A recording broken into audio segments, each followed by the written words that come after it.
wa balawnahum bil hasanati was sayyiati la'allahum yarji'un. Dan kami uji mereka dengan kebaikan, hasanat, kenikmatan, kesehatan, wassayiat, dan keburukan, kesedihan, kesakitan.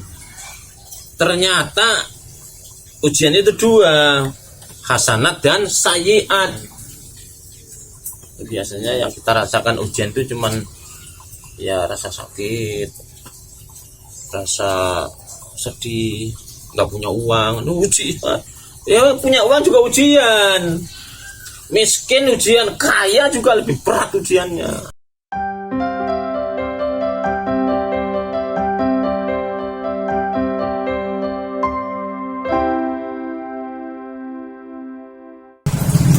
Bismillahirrahmanirrahim. Assalamualaikum warahmatullahi wabarakatuh.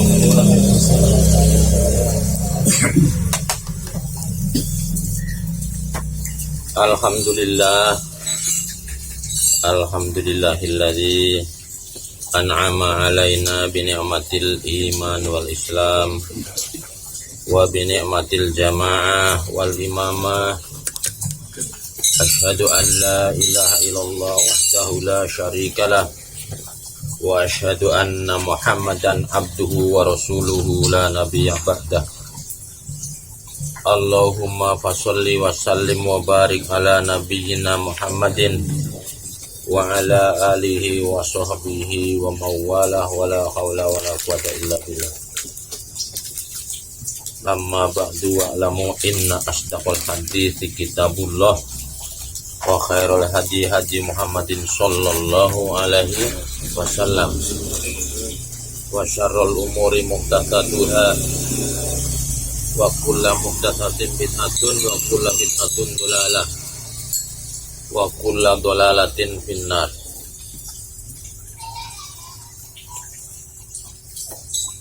Qala Allah ta'ala a'udzu billahi minasy syaithanir rajim.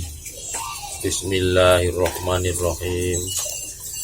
Ya ayyuhalladzina amanu athi'ullaha wa athi'ur rasul wa ulil amri minkum.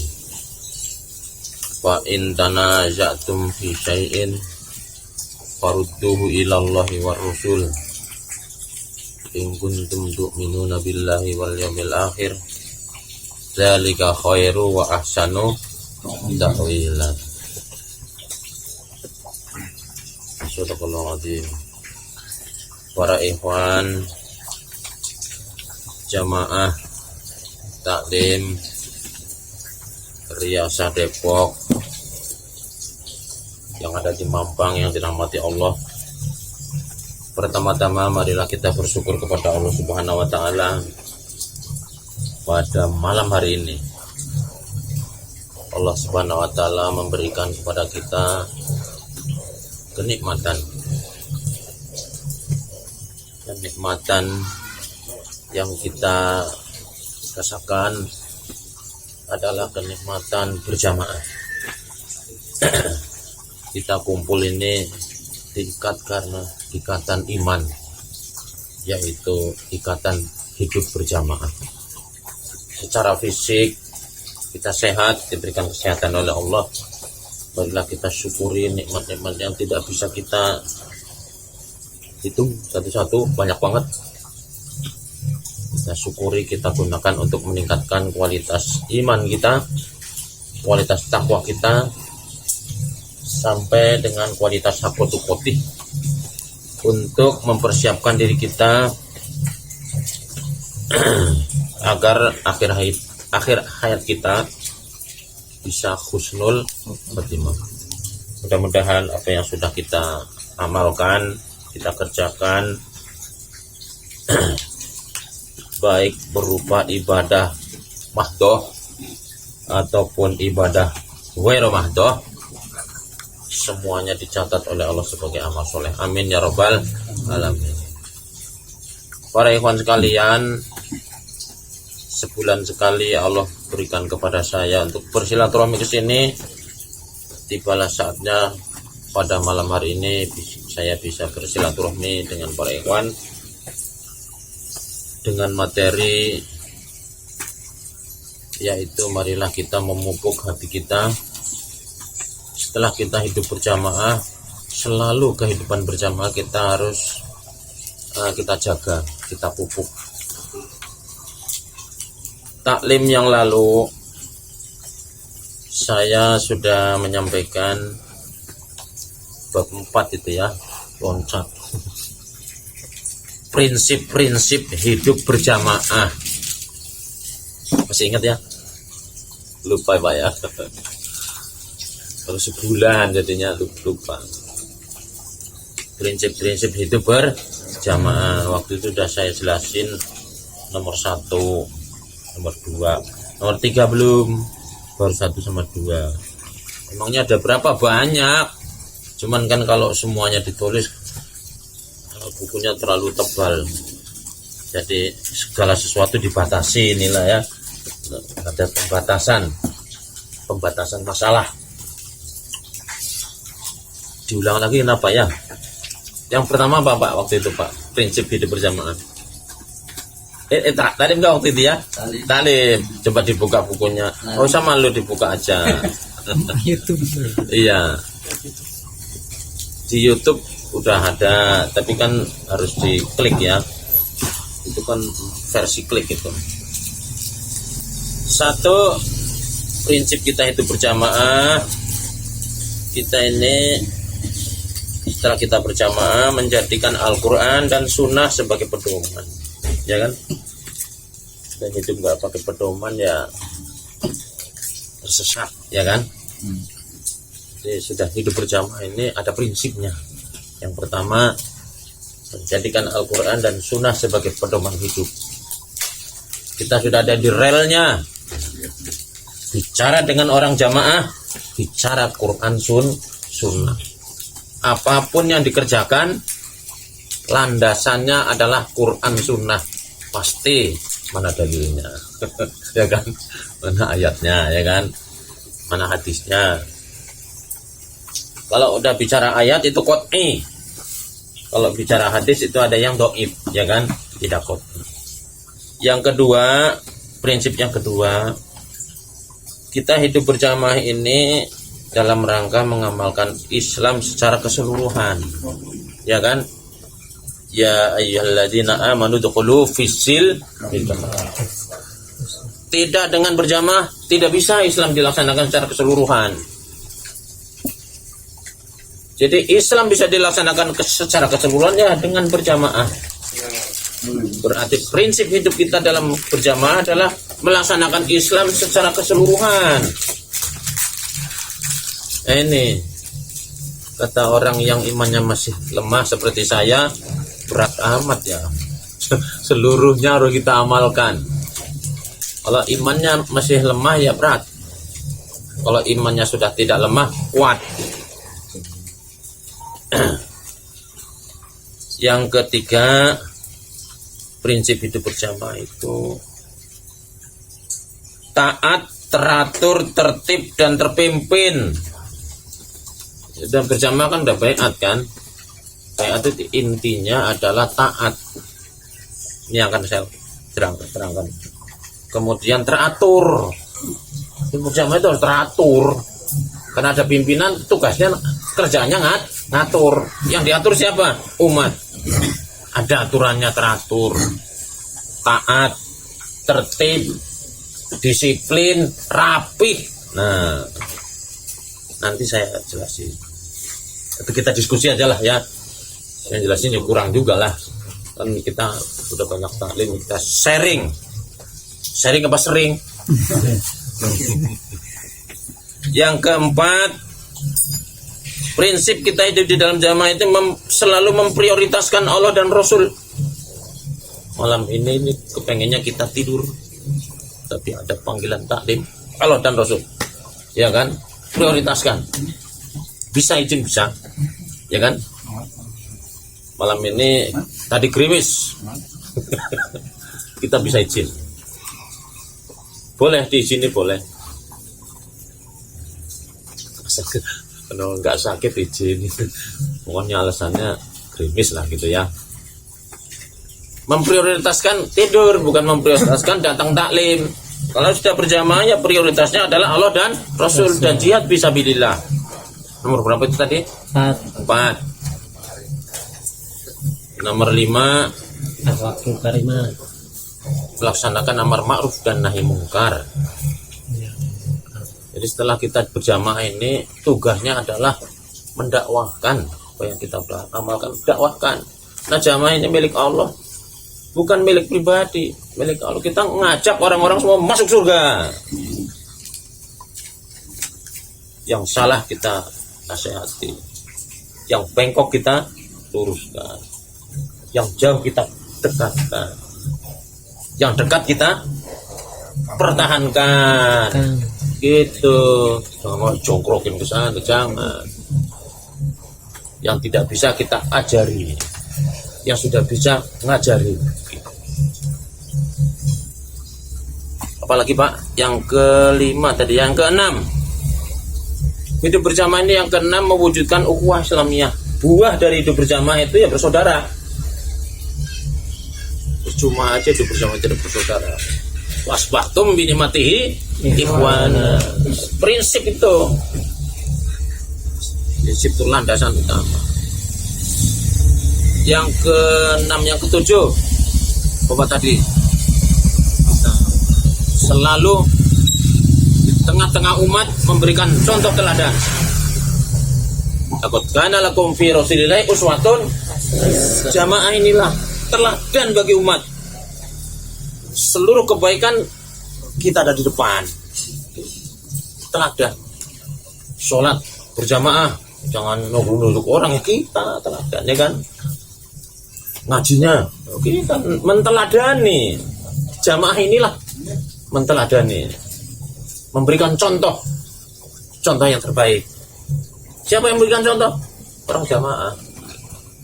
Dikala di tengah-tengah umat ini pada rusak, di situasi dakhon, ada teladannya, ada tempat, ada orang yang bisa dijadikan contoh. Siapa? Orang jamaah. Kita punya imam, sudah kafah, ya kan? Jangan hanya di bibir, tapi juga di tangan, di kaki, di mata, di pikiran, di hati. Masih banyak lagi, tapi segitu aja juga ya. Saya ulang lagi, satu, menjadikan Al-Quran dan Sunnah sebagai pedoman. Yang kedua, mengamalkan Islam secara keseluruhan. Yang ketiga, taat, tertib, disiplin. Jadi satu itu terpimpin, jadi satu itu teratur, tertib, terpimpin, disiplin, satu paket itu. Yang keempat, memprioritaskan Allah dan Rasul dalam memecahkan masalah. Allah dan Rasul ini dulu. Kata Allah nggak boleh, ya sudah. Kemudian yang kelima, melaksanakan amar ma'ruf nahi munkar, termasuk di dalamnya dakwah, baik dakwah internal ataupun dakwah eksternal. Internal itu keluarga, eksternal ya yang jauh-jauh, yang di luar.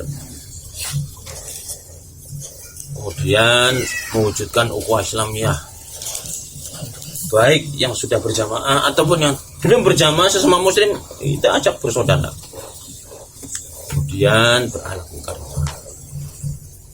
7 ya. Malam hari ini saya akan melanjutkan penjelasannya nomor 51. Tapi sebelumnya marilah kita bersabar. Kita ini di dalam melaksanakan hidup berjamaah ini memang harus dihadapi dengan sabar, ya kan? Sabar itu tetap melaksanakan sama sabar, Pak. Kalau melaksanakan enggak apa, sabar itu tetap melaksanakan dengan segala kemampuan. Hidup kita ini adalah ujian. Ujian itu ada 2 ya. Apa aja Pak? Kayak miskin ya. Di dalam surat Al-A'raf ayat 168, wa balawnahum bil hasanati was sayyiati la'allahum yarji'un. Dan kami coba, kami uji mereka dengan kebaikan, hasanat, kenikmatan, kesehatan, wassayiat, dan keburukan, kesedihan, kesakitan. Ternyata ujian itu dua, hasanat dan sayiat. Biasanya yang kita rasakan ujian itu cuman ya rasa sakit, rasa sedih, nggak punya uang, ujian. Ya punya uang juga ujian, miskin ujian, kaya juga lebih berat ujiannya, ya kan Pak? Jadi hidup ini ujian. Tabarakalladzi biyadil mulku wa huwa ala kulli syai'in qadir, alladzi khalaqal mauta wal hayata liyabluwakum ayyukum ahsanu amala. Jadikan kehidupan dan kematian ujian. Jadi kehidupan ujian, kehidupan adanya dua, hasanat dan sayyi'ah. Terang ujian. Ketika kita hujan, kepengen terang, sangat hujan sih. Ketika hujan, kepengen terang. Ketika hujan, hujannya jangan terus-terus sih. Ya biasa aja, rintik-rintik gitulah. Itu juga ujian. Mau milih yang mana, semuanya ujian. Punya uang ujian, nggak punya uang ujian. Punya uang sedikit ujian, punya uang banyak juga ujian. Tuh bujang ujian, udah punya istri ujian. Dulu dibayangkan ya, Kang Muslim, mantan Muslim. Masih bujang kali ini. Udah nikah belum? Belum. Wah, punya anak belum? Nikah juga belum. Jadi masih bujang juga ujian. Jenis ujiannya bisa kita rasakan. Punya anak, punya istri ujian, iya kan? Justru berat ujian punya istri, tapi enggak. Ya terletak di mana beratnya ya. Punya anak ujian, nggak punya anak ujian. Punya anak banyak ujian, punya anak sedikit ujian. Semuanya ujian. Bagaimana cara menghadapi ujian? Ya dengan berjamaah. Para ikhwan sekalian, hidup berjamaah ini mari kita hadapi dengan sabar. Tanpa dengan sabar tidak akan bisa dilaksanakan segala-galanya.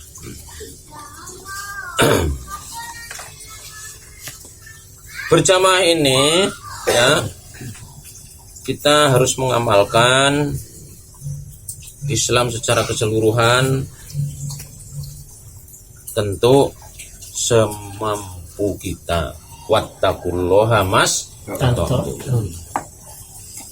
Di dalam kehidupan berjamaah kita ini, kehidupan yang tersusun rapih. Betulkah kita sudah tersusun rapih? Ya betul nggak betul kita yang isi, iya kan? Jangan nunjuk orang lain, kita yang isi. Prinsip yang ketiga tadi ya, di dalam surat As-Saff ayat 4. A'udzu billahi minasyaitonir rajim. Bismillahirrahmanirrahim. Innallaha yuhibbul ladzina yuqatiluna fi sabilihi saffa ka'annahum bunyanun marsus. Innallaha, sesungguhnya Allah, yuhibbu, cinta, suka, mencintai, menyukai, alladzina yuqatiluna fi sabilihi, kepada orang-orang yang mereka itu berperang di jalan Allah, sofa, sofan, sof, berbaris rapih. Tentara itu kalau mau perang baris, komandannya baris. Kalau sholat itu baris, sawu sufufakum, baris. Ada imam, ada makmum. Imamnya nyuruh pada makmumnya, sawu sufufakum. Kalau ayat ini ayat perang, perang itu harus teratur rapih, ditata, barisannya ditata. Yang bawa senjata apa itu tembakan, yang bawa senjata panah diatur sama apa itu komandannya. Kapan dia harus menyerbu, ya kan? Beda-beda. Ada yang hanya bawa apa itu peso. Jadi supaya tidak semrawut ditata. Begitu. Orang beriman itu hidupnya tidak semrawut, hidupnya teratur seperti pasukan perang. Sekalipun beda-beda tugasnya, dia teratur. Pernah nonton perang, Pak? Pernah. Jadi baris pertama, baris kedua, yang belum saatnya nembak belum, ya kan? Ya udah saatnya. Yang siapa duluan? Nah, perang sekarang ini perangnya modelnya semasa sekarang beda dengan dulu. Zaman Muhammad dan Muhammad yang jadi berhadapan-hadapan, teratur. Sampai mau perang itu dihitung dulu berapa tenaga yang mau nyerang, ya kan? Ngitung kekuatannya.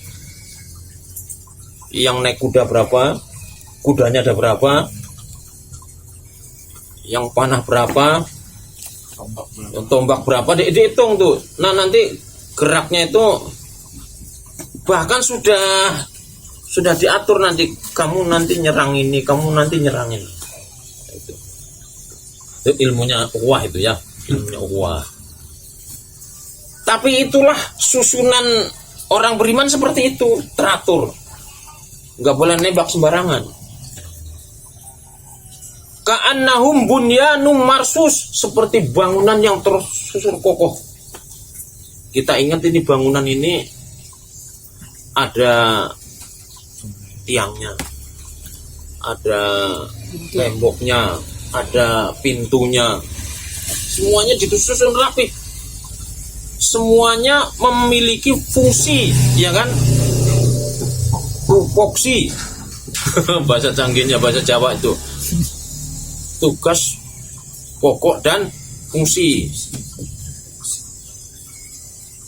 Itu ilmunya orang Islam, itu diambil oleh orang kafir. Begitu. Walladzina kafaru ba'duhum awliya'u ba'din illa taf'alu takun fil ardi takun fitnatun fil ardi wa fasadun kabir. Orang kafir itu sebagian mereka dan sebagian yang lain, mereka saling menopang. Itu susun rapi. Padahal aslinya itu orang Islam. Nah orang Islamnya malah nggak rapi. Kalau perang kalah itu orang Islam itu. Nah mereka tersusun rapi, terencana, ya kan? Orang Islam acak-acakan. Berfirqah ya sudah. Kalau berfirqah ya sesuai dengan hawa nafsunya masing-masing, nggak karuan. Meskipun banyak jumlahnya kalah, ya kan? Harusnya ka'annahum bunyanum marsus. Saya terjemahkan ka'annahum bunyanum marsus itu kehidupan berjamaah. Seperti bangunan yang kokoh rapi, diberi tugas yang berbeda-beda. Semuanya ini tidak ada yang iri. Ada yang diamanati jadi apa itu, di atas genteng, jadi genteng. Dia menahan kalau ada hujan, gak kepengen turun di atas aja. Dan dia mantin jadi tembok, jagain itu. Nggak capek-capek. Cuma tugasnya begitu. Pintu tugasnya yang bolak-balik buka pintu, buka tutup, itu tugasnya begitu, buka tutup begitu. Ya kan Pak? Jendela serupa tapi tak sama dengan pintu. Punya tugas yang khusus. Jadi kalau berjamaah ini tersusun rapi seperti itu, insya Allah idza jaa nasrullahi wal gitu. Kalau ini pasukan perang pasti ada komandannya. Nah berjamaah itu ada imamnya. Imam itu ada wakil-wakilnya. Kalau imamnya berfungsi, kalau imamnya memfungsikan dirinya sebagai imam, para umaroknya berfungsi, memfungsikan diri sebagai umarok, ini umat akan ditempatkan, ya kan, diatur sedemikian rupa. Kalau mengikuti Al-Quran nggak pantas umat Islam kalah sama orang kafir, nggak pantas. Landasannya wahyu, ya kan, tersusun rapih, berjamaah, begitu ya. Jadi berarti kita setelah hidup bersama ini kita harusnya ka'annahum bunyanum, sekalipun kita sedikit karena kokoh, ya kan Pak, karena kuat, karena dia tersusun rapi jadi kuat. Kamin fiatin kulilatin walabat fiatan kasiron, bisa terjadi jumlah yang sedikit bisa mengalahkan jumlah yang buat apa jumlah banyak itu nggak tersusun rapi, ya kan. Intinya bukan banyak dan sedikit, tapi intinya adalah kanahum bunyanum marsus, berjamaah, tersusun, tertib, rapi, teratur. Itu yang penting. Jadi orang berpikir kebenaran itu mengukur jumlahnya, ya kan.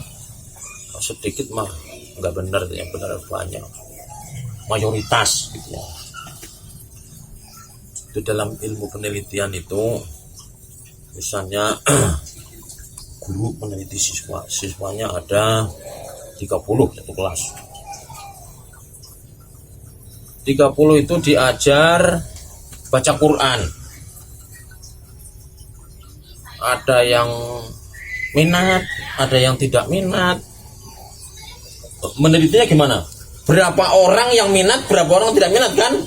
Ketika yang berminat banyak, yang tidak minat banyak, berarti berhasil, ya kan? Benar berarti. Sebaliknya begitu, kalau yang tidak berminat banyak, yang berminat sedikit, berarti gurunya tidak berhasil. Itu kan pola pikir mayoritas, ya kan? Kebenaran diukur mayoritas. Padahal Al-Quran gak seperti itu. Wa in tuti aksara man fil ardi yudilluka an sabilillah. Jika kamu ngikutin kebanyakan orang itu akan menghancurkan, akan menghambat perjuangan. Karena kebanyakan orang itu mengikuti hawa nafsu. Wa aksaruhumul fasikun, ya kan? Udah ada rumusnya. Minhumul mu'minuna wa aksaruhumul fasikun. Tapi kalau teori pik otak yang benar itu yang banyak. Orang jamaah ada berapa? Dihitung baru sedikit. Cilengsi, Depok, Bekasi, Lampung, berapa? Belum ada 1 miliar katanya. Mau beat ngitung dulu, nggak jadi. Mau toat ngitung dulu. Itu namanya berpikir pragmatis, Pak. Berpikir jumlah. Belum tentu jumlah yang sedikit itu kalah, belum tentu. Wallahi mujama'atu ahlul haq wa ing wallu, kata siapa tuh? Bukan kata Rasul. Kata Sayyidina Ali bin Abi Thalib. Bukan Umar. Kalau Umar itu la islama illa bil jamaah, wala jamaata illa bi imam, wala imarata illa bi ta'ah. Ini kalau sahabat Ali, al jamaatu mujamaatu ahlul haq wa in qallu. Jadi apa beda jamaah sama firqah? Jamaah itu mereka itu loh orang-orang yang ahli kebenaran. Wa in qallu, sekalipun mereka jumlahnya qalil. Wal furqatu mujamaatu ahlul batil wa in katharu. Sekalipun mereka banyak tapi batil, begitu. Jadi ukuran benar bukan banyak dan sedikit. Bukan banyak dan sedikit ukuran benar. Kebenaran itu di situ di dalam ahlul haq. Para ikhwan sekalian, ini poin yang paling penting. Marilah setelah berjamaah kita ini, mari kita mengikat diri kita masing-masing memfungsikan tugas kita masing-masing. Yang jadi umaro laksanakan amanatnya, ya kan? Bagi umaro, jadi amir ngatur, ya kan? Makmumnya. Oh, jadi umaro nggak ngatur, bukan amir namanya, ya kan? Yang jadi makmum posisinya diperintah, berarti posisinya harus taat, ya kan? Yang jadi staf laksanakan tugasnya. Kalau dilaksanakan, insya Allah seperti bangunan ini semuanya melaksanakan tugasnya masing-masing. Ketika ada yang tidak melaksanakan, misalnya genteng ditugasi suruh jagain air, malah dia memecahkan diri. Akhirnya begitu hujan bocor, penghuninya resah, ya kan? Di dalam rumah tuh resah. Gentengnya cuma satu yang bocor, tapi seisi rumah resah. Oh, cuma satu, 1000 genteng, satu saja ya. Hujan deras. Oh, ada di tengah kok ada apa ini? Baskom. Ada baskom. Kenapa ini? Bocor, Ustaz. Semua apa satu? Satu. Jadi itu artinya apa? Satu orang yang berpenyakit bahaya. Satu aja berbahaya. Segera dia selesaikan. Nah, tugasnya amir menyelesaikan masalah. Fa'in tanajatum fi syai'in farudhuhu. Enggak tidur itu. Enggak tidur. Sekalipun malam bocor, selesaikan dulu. Nanti anaknya nggak bisa tidur, ya kan? Dipel dulu tuh dalam-dalamnya. Itu contohnya rumah, ya. Para ikhwan sekalian, mewujudkan kekompakan, solidaritas di dalam kehidupan berjamaah ini sangat penting. Ya ayyuhalladzina amanu atiullaha wa atiur rasul wa ulil amri minkum. Wa in tanaza'tum fi syai'in faruddu ila Allahi war rasul in kuntum tu'minuna billahi wal yaumil akhir dzalika khairu wa ahsanu ta'wila. Hai orang-orang beriman, taatlah kamu kepada Allah, taatlah kamu kepada Rasul, taatlah kepada ulil amri.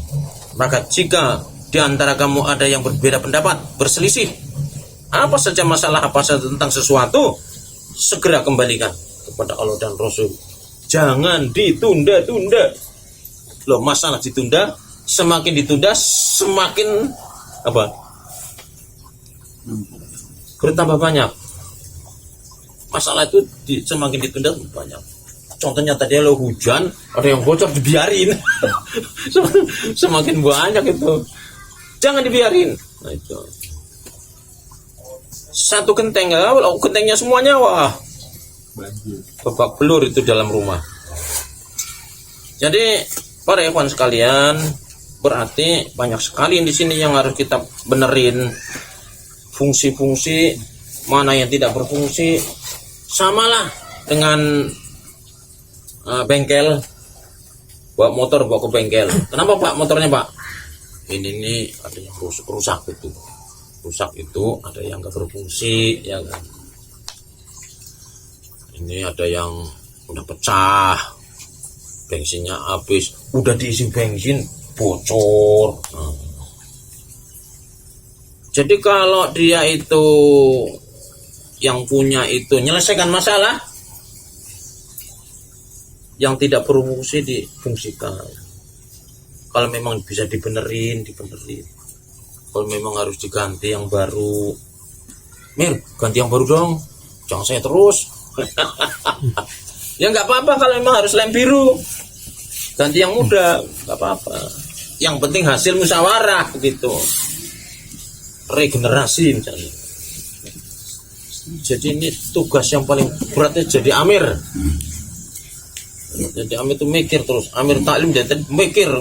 Aduh, pada datang apa tidak, ini ustadznya udah datang duluan. Santai aja, yang penting kita laksanakan. Niat kita adalah mencari ridho Allah. Yang penting sudah kita laksanakan, hasilnya serahkan sama Allah, ya kan? Para ikhwan sekalian, ayat ini menunjukkan bahwa kita bisa kokoh Bisa rapi apabila kita melaksanakan fungsinya masing-masing.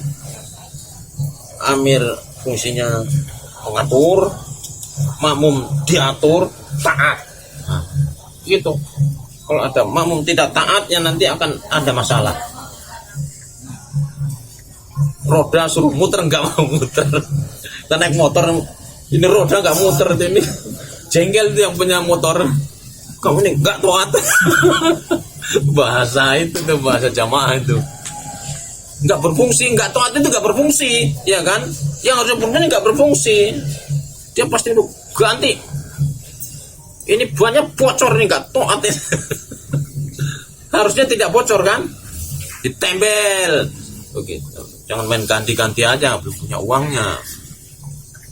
Para ikhwan sekalian, setiap hari kita menghadapi masalah, ya kan Pak? Kenapa kita menghadapi masalah? Karena kita tahu kebenaran. Yang tahu masalah itu orang yang tahu kebenaran dan jamaah. Yang tahu masalah itu orang jamaah. Kalau mau tahu tuh masalah itu apa Pak? Ini ayat masalah ini menjelaskan masalah. Fa in tanazatum fi syai'in faruddu ila Allahi war Rasul. Yang tahu masalah itu orang jamaah. Imam sama makmumnya, orang firqah enggak tahu masalah. Apa itu masalah? Masalah itu sesuatu terjadi yang tidak semestinya terjadi. Semestinya mesti menurut Allah. Ini orangnya harusnya ibadah, kok nggak ibadah? Masalah itu, ya kan? Masalah itu terjadi kesenjangan antara yang ideal dengan kenyataan, ya kan? Idealnya taklim semua. Ini ikhwan ini ada 50 orang, taklim cuma 20 orang, 30 orang ini masalah.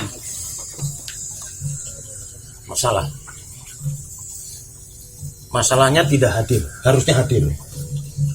Kalau hujan masalah bukan. Gak punya uang masalah bukan. Hujan itu kendala Pak. Gerimis itu kendala. Emangnya kalau hujan nggak bisa berangkat? Bisa pakai payung, ya kan? Bisa. Hujan itu kendala, ujian. Wa balauna bil hasanati was sayyiat. Dan hidup ini saya bilang tadi, wa balauna bil hasanati was sayyiat, surat Al-A'raf 168. Saya bilang tadi yang tahu masalah itu orang jamaah. Kalau orang jamaah nggak tahu masalah umat, berarti dia tidak tahu yang namanya alat ukurnya, alat ukur Quran Sunnah tadi. Yang menentukan itu benar dan salah siapa? Quran Sunnah. Karena kacamatanya orang sudah baiat itu pakai kacamata Al-Quran dan Sunnah. Maka dia tahu mana yang benar, mana yang tidak benar. Begitu. Para ikhwan sekalian, di dalam ayat ini memerintahkan kepada kita, di balik ayat ini nih, kita harus segera menyelesaikan masalah sebelum kita berhadapan dengan Allah nanti. Mumpung masih ada di dunia, selesaikan masalah, karena hidup ini masalah, ya kan? Hidup ini masalah, harus kita selesaikan. Jangan dihindari. Mengeluh boleh nggak Pak? Mengeluh boleh. Mengeluh itu manusiawi Pak, nggak apa-apa. Nangis boleh, boleh. Vitamin itu, nangis itu vitamin. Hah? Hah? Mengeluh melulu. Berarti ada masalah. Harusnya kan tidak mengeluh. Kita datangin, kenapa kamu mengeluh? Sedih, berarti kamu manusia. Ya kan? Robot ya? Hah? Bukan robot. Biar mengeluh, biar. Nah, jadi kendalanya ada dua Pak. Satu kendala teknis, ya kan, fisik. Kedua kendala jiwa. Males itu bukan kendala fisik. Males itu kendala Jiwa. Emangnya yang malas orang melarat doang? Orang kaya banyak yang malas. Mungkin taklim di sini orang kaya nggak pada datang malah. Yang datang malah orang-orang miskin. Katanya kalau uangnya banyak, orang kaya bisa taat. Itu teori. Faktanya ndak, malah yang miskin-miskin taat. Malah yang terjadi yang banyak taat yang miskin-miskin. Ya kan? Yang kaya-kaya sibuk. Oh. Iya, sibuk. Enggak ketemu bulan sekali melaksanakan taat. Ya sudahlah, minimal taat pakai uangnya gitu. Rendah banget itu, merendah amirnya. Ya sudah, kamu berjihad pakai harta. Ya enggak apa-apa.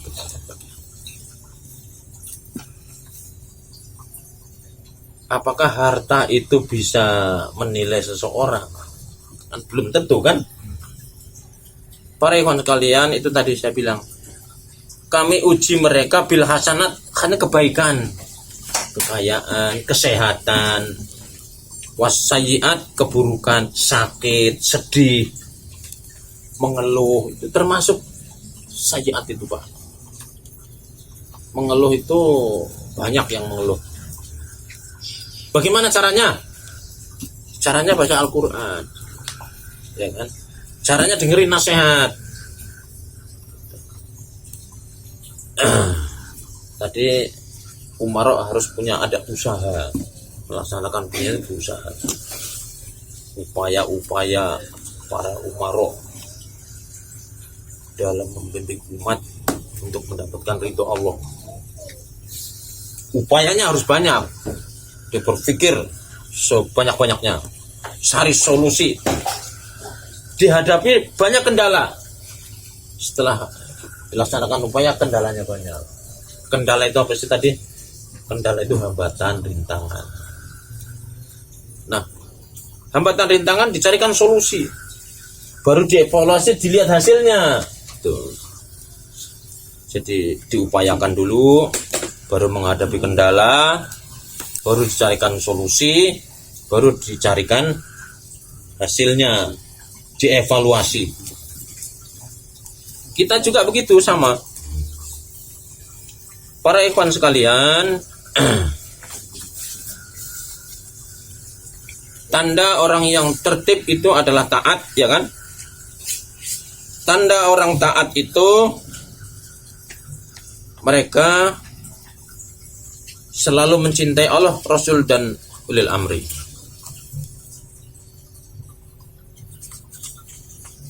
Mereka itu selalu musyawarah di dalam melaksanakan tugasnya. Musyawarah itu ataupun memecahkan masalah itu syariat. Sekalipun amir punya wewenang untuk menentukan masalah, menentukan sesuatu, memutuskan, nggak bisa sewenang-wenang. Memutuskan sesuatu itu kan mengumpulkan data, ya kan? Misalnya menentukan tempat taklim, pasti amir itu musyawarah, mengumpulkan data dulu, mengumpulkan saran-saran. Nah, di dalam surat Al-Imran 159, A'udzu billahi minasy syaithanir rajim. Fabima rahmatin minallahi linta lahum walau kunta faddan ghalidal qalbi lanfaddu min hawlika fa'fu anhum wastaghfir lahum wa syawirhum fil amri wa idza azamta fatawakkal 'ala Allah innallaha yuhibbul mutawakkilin. Di dalam ayat ini di tengah-tengah ada kalimat wasyawirhum fil amri. Jadi mereka itu selalu bermusyawarah dalam menentukan masalah, memutuskan masalahnya, mencari solusi dengan cara musyawarah. kita sebagai umara ada masalah, kita sampaikan ke ke Amir. Amir juga menentukannya, dimusyawarahkan, dikumpulkan data-datanya, dikumpulkan persoalan-persoalan, dicarikan jalan tengah. Umara yang benar, yang bagus adalah memberikan keputusan yang bijak. Yang bijak itu yang jalan tengah.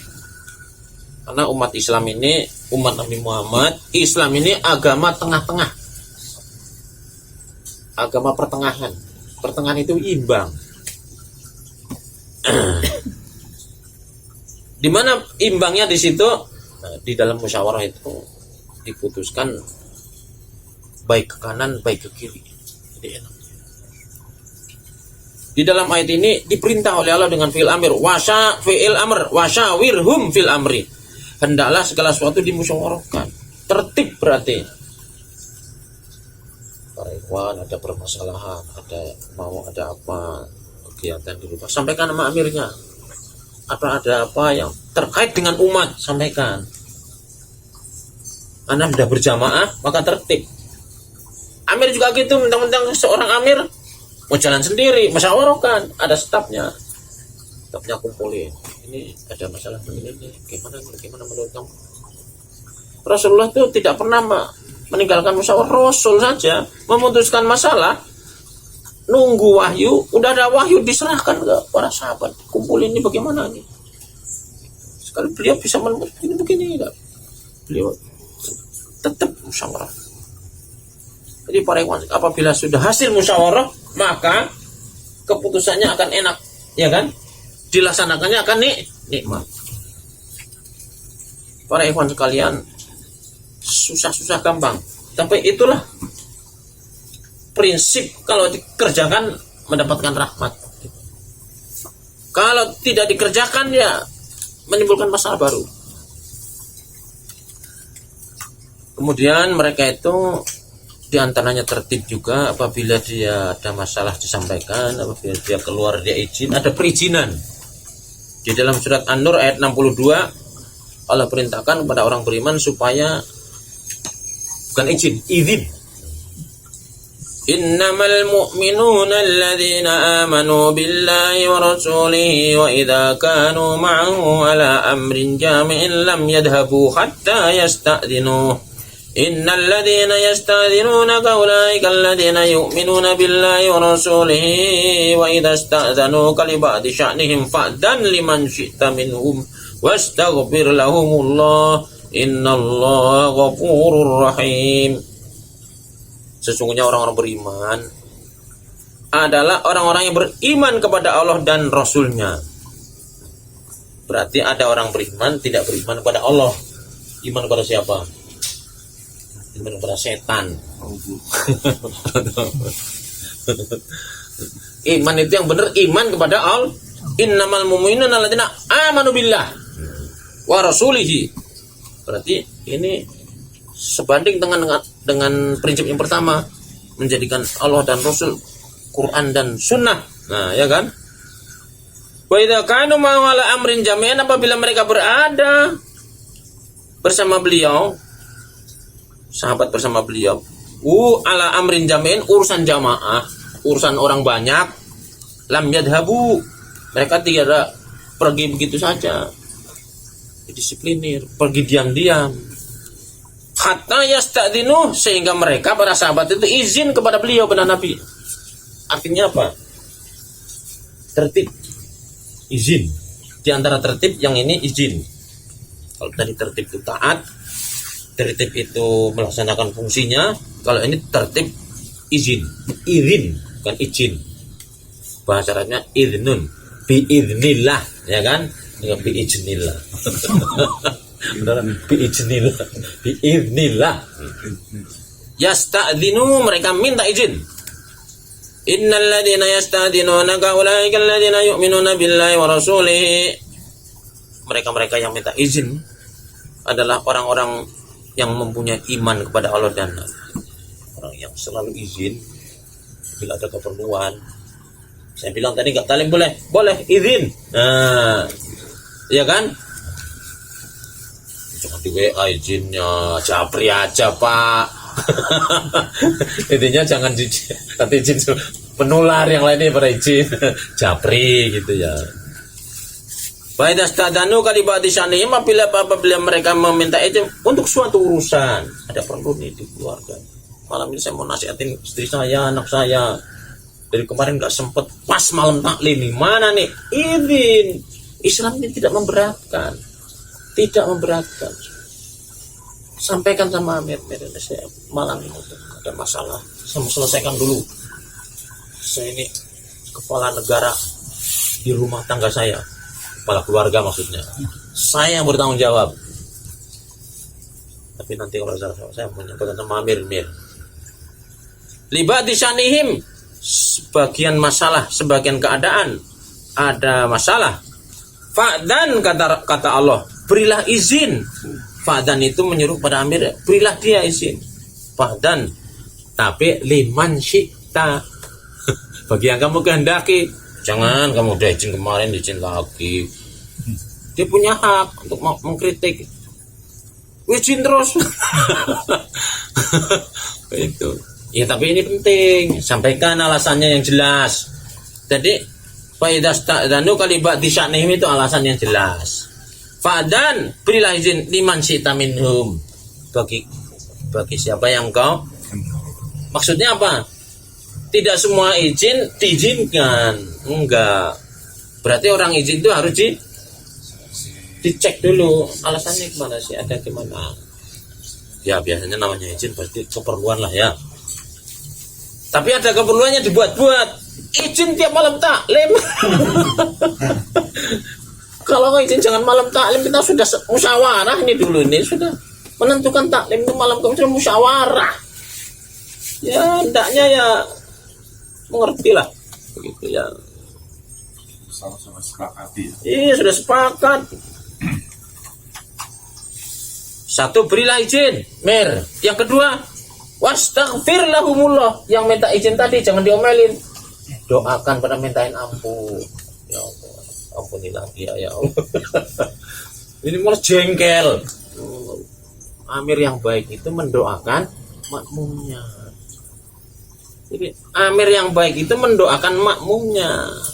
Makmum yang baik mendoakan amirnya. Jadi akhirnya apa? Saling doa, mendoakan. Nikmat hidup bersama itu nikmat sebenarnya. Amir mendoakan makmumnya, makmumnya mendoakan amirnya. Kalau mendoakan ya yang baik-baik. Ya Allah, berilah dia dengan keizinan saya. Tolonglah dia dan ampunilah dosa-dosanya kalau dia berbuat dosa, kalau dia bohong. Ampuni. Balik lagi. Nggak jadi izin. Enggak. Nggak jadi izin. Udah saya doain. Innallaha ghafurur rahim, sesungguhnya Allah Maha Pengampun lagi Maha. Allah aja Maha Pengampun, Mir. Allah yang punya langit dan bumi, yang menentukan memberikan ampun. Kamu yang minta kasih maaf aja. Maksudnya apa?